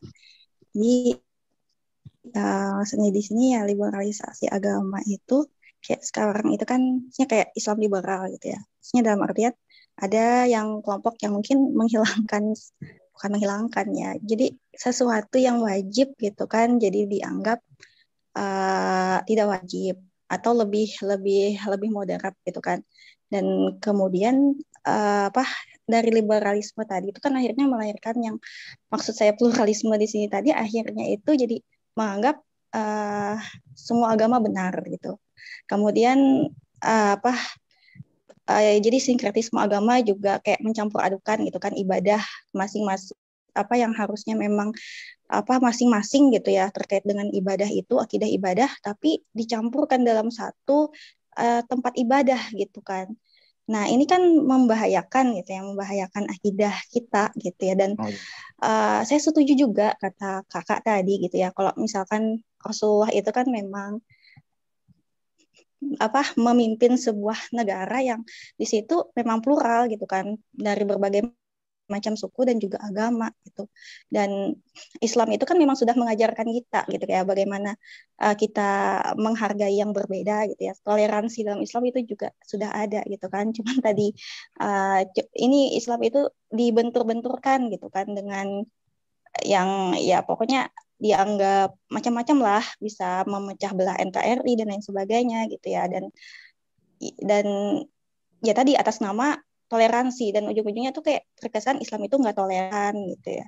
Ya begitu kan maksudnya seperti itu. Ya mungkin saya bisa paham. Ya, saya sudah paham. Saya akan kerucutkan kembali. Ya, begini. Maksud dari pluralisme itu bukan membenarkan semua agama. Maksud dari pluralisme itu kita tidak membenarkan bahwa semua agama itu benar. Ini pemahaman saya ya. Kalau kita menganggap semua agama benar, ya ngapain juga kita meyakini agama kita? Berarti itu namanya pindah-pindah keyakinan. Maksud dari pluralisme itu adalah bahwa konsekuensi dari pemikiran liberal dalam konteks istilah tadi itu berpikir terbuka atau istilah Cak Nur, berpikir inklusif, bukan berpikir eksklusif. Berpikir inklusif itu adalah berpikir sikap terbuka pada perbedaan. Bukan pluralisme itu membenarkan semua agama. Ya memang saya paham. Ada memang tokoh pernah bicara itu. Saya baca bukunya beberapa. Itu dia. Beberapa. Bahkan almarhum Dawan Raharjo. Itu dia berusaha untuk meyakinkan bahwa pluralisme itu bukan membenarkan semua agama. Itu namanya kalau pindah-pindah agama. Namanya kalau begitu.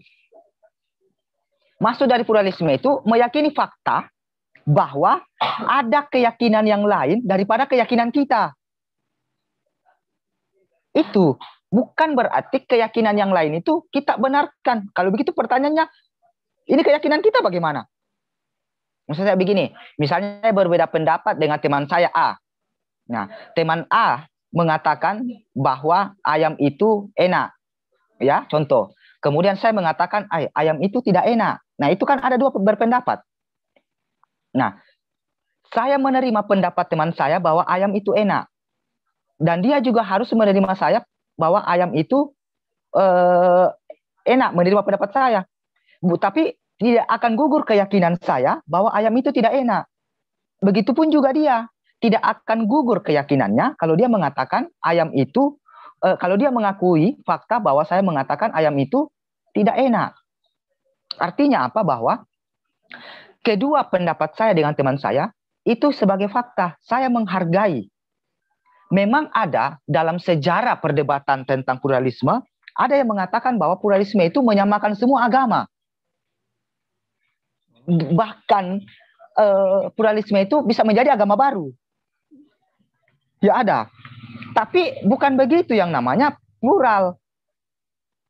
Pluralisme itu tidak akan mengganti agama kita. Kita tidak akan mengganti keyakinan. Nah, pluralisme itu adalah menghargai keyakinan orang. Tapi bukan berarti bahwa karena kita menghargai keyakinan orang, kemudian keyakinan kita pindah. Atau keyakinan kita menjadi tidak benar. Bukan begitu maksudnya. Kita hanya menerima keyakinannya orang. Bahwa, oh itu keyakinannya. Saya keyakinan begini. Misalnya saya meyakini A. Dan dia meyakini B. Ya tidak ada masalah. Tapi kalau dia meyakini B, tapi saya keyakinan A, tapi keyakinan saya terhadap A tidak akan gugur. Dan tetap akan benar keyakinan A. Apa yang saya yakini. Tidak akan menggugurkan meskipun dia meyakini B. Artinya apa? Saya menghargai keyakinannya. Dan dia juga akan menghargai keyakinan saya. Tapi bukan berarti menghargai itu kemudian keyakinan kita tidak benar. Nah, itu maksudnya. Memang ada hal-hal yang begitu. Sama dengan sinkretisme yang kita maksud tadi. Bahwa memang ada maksud dari pemahaman yang mungkin keliru ya. Bahwa mencampur adukan semua tempat peribadatan. Bisa gabung. Enggak. Kan semua tempat ibadah itu memiliki kan. Islam punya. Saudara-saudara kita Kristen punya. Saudara-saudara kita Buddha punya. Semua punya. Tempat ibadah. Bukan berarti bahwa tempat ibadah khusus misalnya kita sholat beribadah di masjid, kemudian juga agama tertentu juga beribadah. Tidak, kan punya porsi ibadahnya masing-masing, punya rumah ibadahnya masing-masing. Tidak harus campur. Tapi memang secara fakta ada yang berpikir begitu, bahwa nanti semua tempat ibadah itu semua nanti dicampur aduk. Enggak begitu pluralisme. Konsekuensinya tidak ke situ. Karena konsekuensi nilai dari pluralisme itu menghargai perbedaan. Tapi menghargai perbedaan bukan berarti kebenaran kita ini, kita gugur kebenaran kita. Enggak. Dan kita tidak mengatakan kebenaran keyakinan itu semua benar. Tetap kita meyakini bahwa kebenaran saya benar. Tetap saya meyakini keyakinan saya ini benar. Meskipun ada yang berbeda terhadap keyakinan saya. Tapi saya menghargai perbedaan itu. Nah, itu maksudnya. Konsekuensinya di situ. Nah, memang masalah-masalah begitu ada. Disebut sebagai dalam kajian studi Islam, Islamisme. Nah, Islamisme.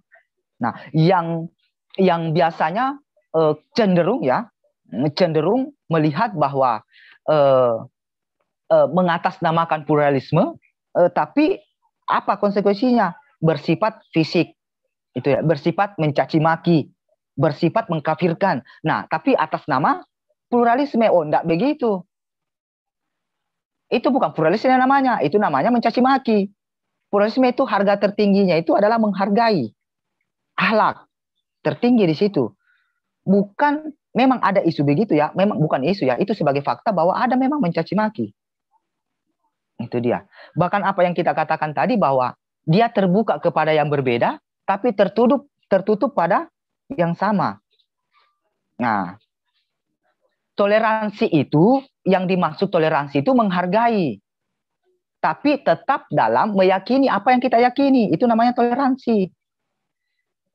Itu dia. Kalau toleransi tapi mencaci maki, itu bukan toleransi namanya. Toleransi tapi mencampur adukan sesuatu yang wajib dan yang tidak wajib, atau mencampurkan wajib kemudian menjadi sesuatu yang haram, itu namanya bukan toleransi. Itu namanya kesalahan. Toleransi itu ya tetap kita menghargai perbedaan. Baik itu toleransi sesama agama, ataupun kalau mau dikatakan begitu, maupun toleransi terhadap berbeda keyakinan. Itu namanya toleransi. Toleransi secara internal dan toleransi secara eksternal. Itu dikatakan canun sikap inklusif. Yang namanya toleransi itu menghargai. Kalau ada toleransi menggunakan fisik, menggunakan kekerasan, baik itu verbal maupun fisik, itu namanya bukan toleransi, namanya itu namanya kekerasan. Nah, di situ dia. Tetap kita akan meyakini apa yang kita yakini, itu tetap. Itu dia. Saya tetap Islam, meskipun saya bersaudara dengan orang-orang, teman-teman saya, saudara-saudara saya Nasrani. Tapi kan saya juga tidak pindah agama.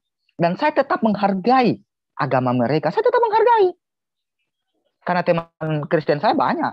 Dan saya tetap menghargai. Kami sering nongkrong, baca buku, diskusi. Kami sering menghargai. Menghargai. Itu dia. Dia tetap terhadap agamanya. Dan saya juga tetap kepada agama saya. Tetap saya berbeda. Tapi saya tetap bersama. Nah, itu yang saya maksud. Bukan berarti bahwa dalam toleransi itu kita mencampur adukan semua apa-apa. Itu dia. Kita semua masuki semua apa-apa. Enggak, itu bukan toleransi namanya.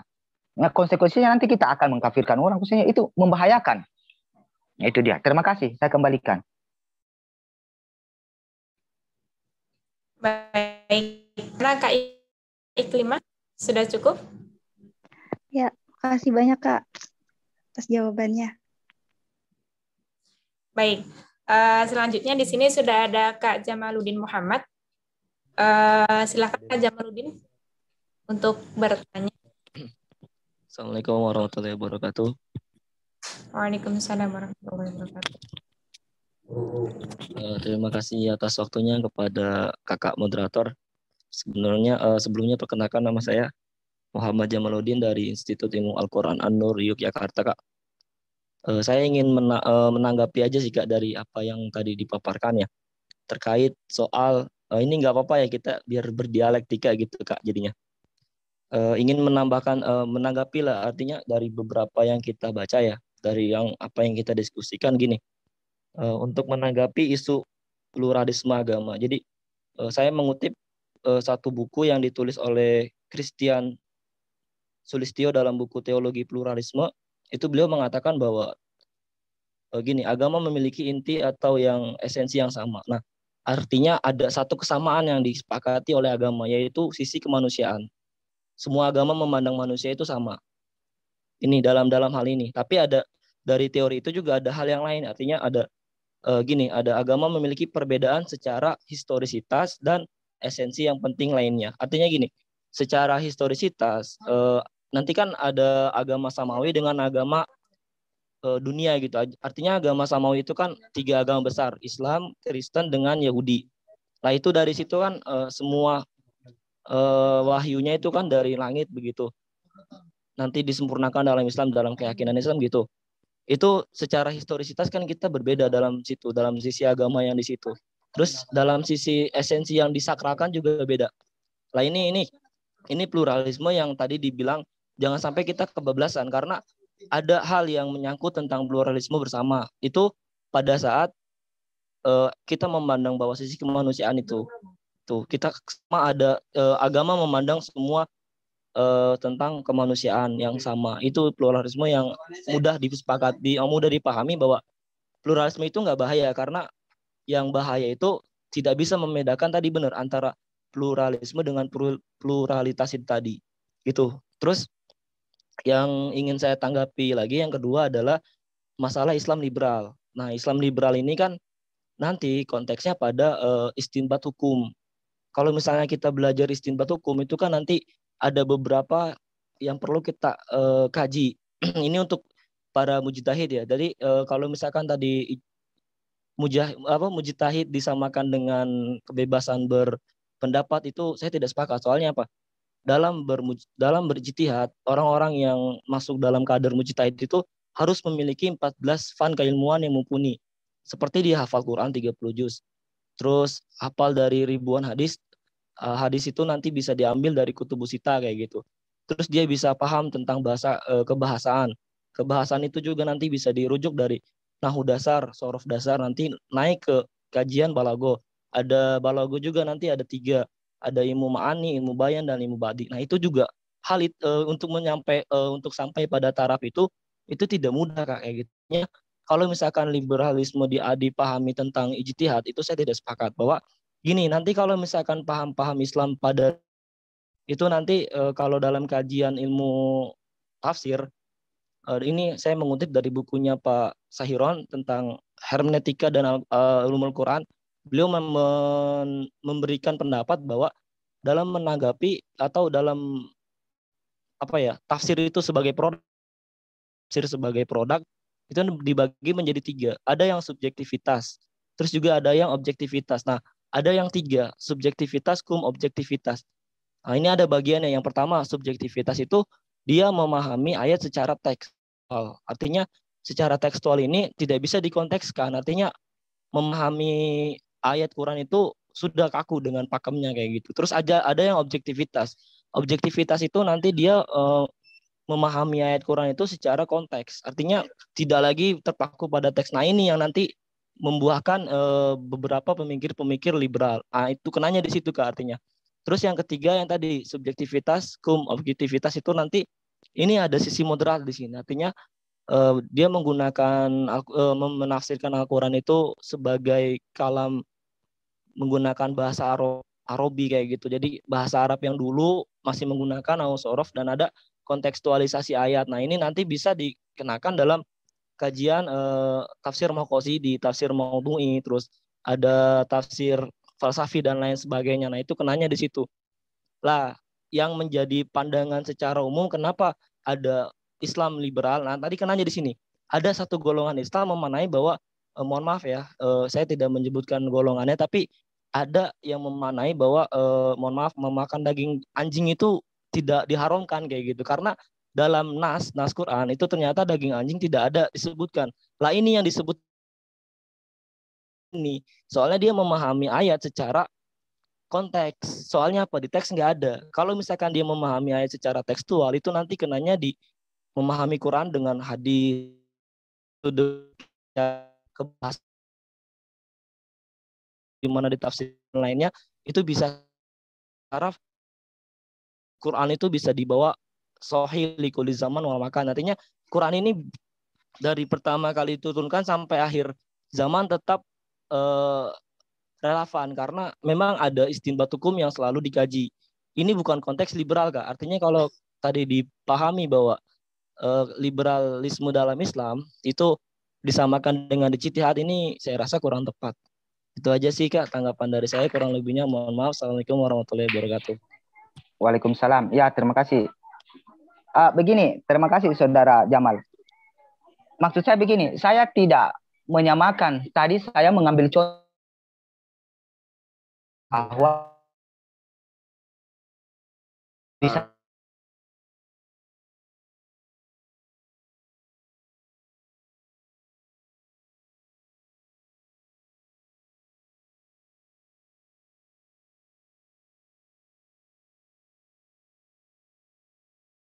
ya tadi tentang orang yang makan daging anjing itu bisa. Nah, itu artinya apa? Orang yang tidak punya kapasitas untuk menjelaskan agama, akhirnya apa? Agama itu menjadi bebas nilai. Mengambil tadi mustahid itu sebagai contoh. Itu dia. Bukan berarti bahwa liberal itu konteksnya sama dengan mustahid, karena mustahid punya ukuran tersendiri. Saya tidak bisa menjadi mustahid. Itu dia. Yang bisa menjadi mustahid itu ya Quraish Shihab. Itu dia, karena memang dia pakar agama. Nah, saya bukan pakar agama. Kalau juga bisa tadi seperti itu yang Jamal yang Jamal jelaskan, ya memang karena nanti agama menjadi bebas nilai. Jadi saya bisa seenak-enaknya menafsirkan agama, padahal saya tidak memiliki kapasitas untuk menjelaskan agama, hukum-hukum, istinbat hukum fikih, enggak. Yang saya maksud tadi bahwa Islam liberal itu, kalau kita mau ambil istilah istihad. Nah, istihad ini bukan yang saya maksud bahwa menafsirkan agama saja. Tapi istihad ini misalnya saya beristihad untuk bagaimana saya menemukan antivirus terhadap corona. Ya, saya beristihad di situ. Bukan saya beristihad dalam mengambil kaidah-kaidah hukum fikih, kaidah tafsir, karena saya bukan ahli agama. Yang saya maksud adalah istihad dalam ilmu pengetahuan. Makanya saya bahas tadi, ada istihad dengan ilmu pengetahuan, istihad dengan ilmu-ilmu sosial. Tapi saya tidak beristihad dalam beragama, dalam mengambil satu hukum agama, karena saya tidak berkapasitas. Misalnya saya seorang dokter, misalnya ya, ahli epidemiologi. Saya berusaha berpikir keras dan beristihad untuk mendapatkan ilmu terkait bagaimana penanganan COVID-19. Misalnya vaksin misalnya. Nah, tentu itu. Nah, saya juga melihat bahwa apa yang dikatakan reorientasi pembaruan Islam yang ditulis oleh Budi Munawar Rahman, di situ semua ada tokoh-tokoh tentang bagaimana melihat liberalisme. Memang ada agama Samawi. Nah, agama Samawi kan seperti biasa dimulai kalau studi sosiologi itu disebut sebagai bapak semua agama, yaitu Millah Ibrahim. Nah, kalau agama Samawi kan ada Islam, ada Yahudi, ada Kristen, agama-agama, ada juga agama-agama duniawi. Nah, memang hal-hal tertentu bahwa ada memang argumentasi bahwa semua agama sepakat bahwa memandang esensi manusia itu sama. Iya, dari Tuhan kan, dari keyakinan tentu dari Tuhan itu dari keyakinannya terhadap risalah-risalah atau ajaran-ajaran keagamaannya. Itu saya sepakat. Nah, bahwa tapi yang menjadi masalah yang kita tengah dihadapi sekarang adalah masalah mempertentangkan keyakinan. Nah, itu yang menjadi masalah krusial yang sampai saat ini masih ada di kampus-kampus pun masih ada begitu. Tidak, di kampus-kampus ada isu-isu itu ada. Kelompok-kelompok tertentu masih ada mengkaji-kaji hal yang seperti itu. Nah, jadi saya luruskan apa yang saya katakan tadi tentang masalah ijtihad itu, bukan ijtihad dalam keagamaan. Saya tidak punya kapasitas. Yang punya kapasitas itu Quraish Shihab, Gusmus, nah, itu punya kapasitas, kami ada ahlinya. Gus Dur misalnya, itu dia punya kapasitas. Di MUI, ya itu dia punya kapasitas. Saya tidak punya kapasitas ijtihad dalam beragama. Kalau ijtihad ilmu pengetahuan, ya saya punyalah sedikit-sedikit. Misalnya baca buku, merenung, menganalisis, menyimpulkan, itu kan ijtihad saya. Tapi saya tidak punya ijtihad dalam mengambil satu istinbat hukum agama. Saya bukan ahli. Nah, makanya menarik itu buku Iqbal Lahore tentang rekonstruksi agama. Iqbal Lahore dari Pakistan. Nah, dia melihat bahwa kita harus mendalami ilmu-ilmu sains dan teknologi menggunakan istilah ijtihad. Dia menggunakan istilah ijtihad itu. Iqbal Lahore tentang rekonstruksi rekonstruksi Islam. Rekonstruksi Islam ini melihat kembali, mempelajari kembali terhadap ilmu-ilmu keislaman itu. Dia menggunakan proses ijtihad namanya. Nah, berpikir. Itu dia. Tapi dalam konteks saya sebagai ijtihad, saya tidak memiliki kapasitas untuk menafsirkan agama. Nanti namanya bebas nilai. Nah, begitu kira-kira, Jamal. Terima kasih atas saran dan komentarnya. Saya kembalikan. Baik, bagaimana Kak Jamal? Apakah masih ada yang perlu didiskusikan kembali?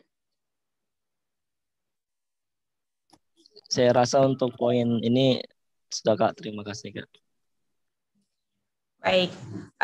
Selanjutnya buat teman-teman yang ingin berdiskusi kembali, dipersilahkan.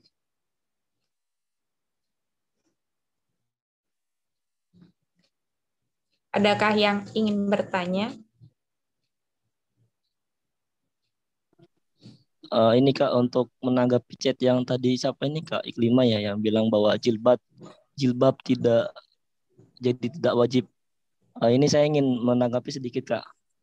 Masalah itu sebenarnya kalau misalkan saya baca bukunya hijab tentang hijab karya Pak Quraish Shihab, itu ada sekitar, seingat saya ada 20 lebih penafsiran para ulama terkait tentang hijab. Ayatnya itu kan surat An-Nur seingat saya, An-Nur ayat berapa itu? Ayat tentang hijab yang ada kategori di situ kan kayak goiru ulil irbah kayak gitu. Artinya dalam ayat itu beliau Pak Quraish Shihab menafsirkan bahwa ayat yang tersebut itu gini, ada golongan-golongan yang memang tidak memiliki syahwat tentang wanita. Nah, pada esensinya saya membaca dari beberapa penafsiran yang disebutkan beliau, esensi hijab itu adalah yang pertama untuk menutup kehormatan wanita, itu benar sekali. Terus yang kedua, hijab itu kalau Pak Quraish Shihab menafsirkan dalam bukunya itu bahwa hijab itu sebenarnya landasan utamanya adalah bukan sebagai taraf kesolehan, tapi taraf identitas sebagai muslim. Soalnya apa? Dari ayat itu sebenarnya turun pertama kali di zaman Nabi hanya untuk membedakan bahwa wanita yang merdeka, wanita yang budak. Itu kan kalau misalkan kita melihat dari penafsiran para ulama mufasir, bahwa hijab itu kan sebagai identitas, bukan taraf kesolehan. Tapi maknanya bergeser sampai saat ini bahwa hijab merupakan taraf kesolehan. Artinya ketika orang-orang tidak berhijab, bahwa dia tidak memiliki keimanan yang kuat dan lain sebagainya kayak gitu. Itu sedikit menyinggung aja sih. Artinya teman-teman bisa membaca kajian tentang hijab itu langsung dari benar tadi sepakat dengan kakak pemateri kita bahwa yang bisa berjitihad itu ya para ulama kita, para mufasir kita gitu. Artinya jangan termakan isu bahwa ada statement bahwa kayak tadi itu hijab tidak wajib dari agama yang mereka yang memahami agama secara tidak komprehensif itu bisa menafsirkan Quran dan memang ini menjadi geger kayak gitu. Ini sedikit lagi menarik isu yang terbaru kemarin bahwa penyebutan kata kafir itu diganti menjadi non muslim, itu ada tanda petik di garis bawahi bahwa dalam konteks kenegaraan itu kan juga sempat viral. Artinya mayoritas muslim kita menjustifikasi bahwa segolongan besar kita sebut aja lah ini yang hasil basul masailnya NU kemarin itu kan menyebutkan bahwa penyebutan kafir itu dihapuskan menjadi non muslim pada taraf kenasionalan. Soalnya apa? Para ulama kita mengkaji bahwa orang-orang yang non muslim di Indonesia itu tidak bisa digolongkan dalam kata kafir. Soalnya kan untuk penyebutan kata kafir itu dibagi menjadi beberapa tipe kayak kafir zimmi, kafir harbi dan lain sebagainya. Nah, orang-orang kafir di Indonesia itu tidak ada golongan itu. Kita semua bayar pajak kayak gitu. Terus juga tidak ada yang memerangi orang-orang muslim. Artinya dari hal ini penghapusan kata kafir dalam konteks keindonesiaan itu saya rasa ini sangat maslahat begitu. Artinya disebutkan non muslim.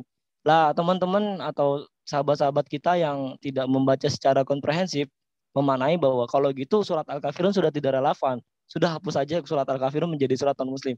Nah ini kan jadi problem kayak gitu. Artinya saya sepakat dengan kakak pemateri bahwa kalau emang mau berasumsi soal agama ya tanya dengan para ulama kayak gitu. Terima kasih.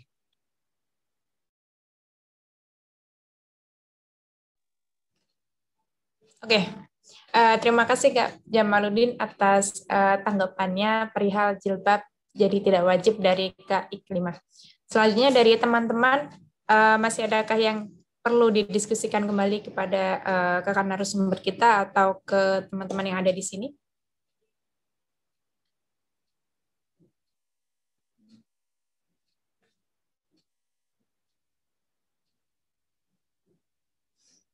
Baik, sepertinya sudah tidak ada ya, sudah tidak ada yang perlu didiskusikan lagi.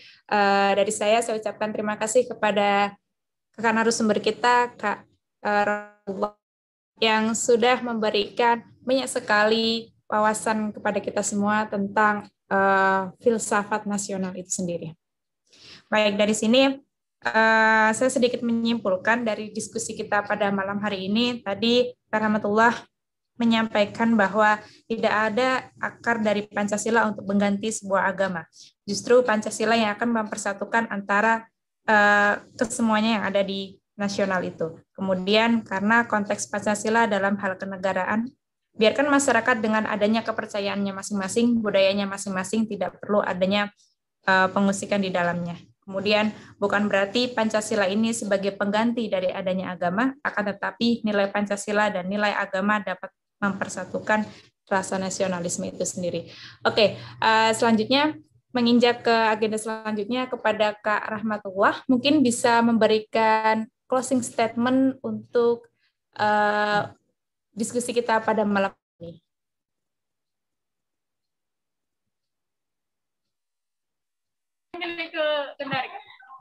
Ya, terima kasih pada teman-teman atas diskusinya malam ini. Saya sangat bersyukur bisa diundang ya teman-teman kajian. Saya juga lama di Jogja, saya di Kaliurang kemarin lama juga. Jadi ya, saya juga pernah di Malang mengajar, tapi yang lebih lama memang saya di Jogja. Kemudian di Surabaya juga. Bagus, saya sangat apresiasi teman-teman masih ada yang minat mengkaji filsafat, sangat masih terbuka. Berarti saya yakin ya, tentu ini uji coba saja bahwa yang mengkaji filsafat itu tentu dia akan terbuka pada realitas, akan terbuka secara pikiran. Itu dia. Karena yang saya yakini bahwa filsafat itu akan mengarahkan manusia kepada berpikir secara inklusif, berpikir terbuka. Bagaimana Gus Dur juga, Nurholis Majid juga, guru kita juga bersama kan, orang tua kita Quraish Shihab, orang tua kita juga Gusmus dan beberapa ulama yang masih juga mengkaji-kaji filsafat tentunya. Nah, pesan saya mungkin bukan pesan saya ya, pesan kita bersama bahwa tetaplah teman-teman mengkaji filsafat. Ada banyak beberapa buku tentang filsafat Pancasila, filsafat negara, filsafat Islam, dan filsafat Barat, filsafat Yunani. Agar apa? Agar kita juga melihat dinamika intelektual peradaban. Kemudian kita bisa memahami seluk-beluk pemikiran dari peradaban-peradaban sebelumnya. Itu saja yang saya sampaikan. Saya sangat terima kasih atas undangannya teman-teman. Wabillahi taufiq wal hidayah. Assalamualaikum warahmatullahi wabarakatuh.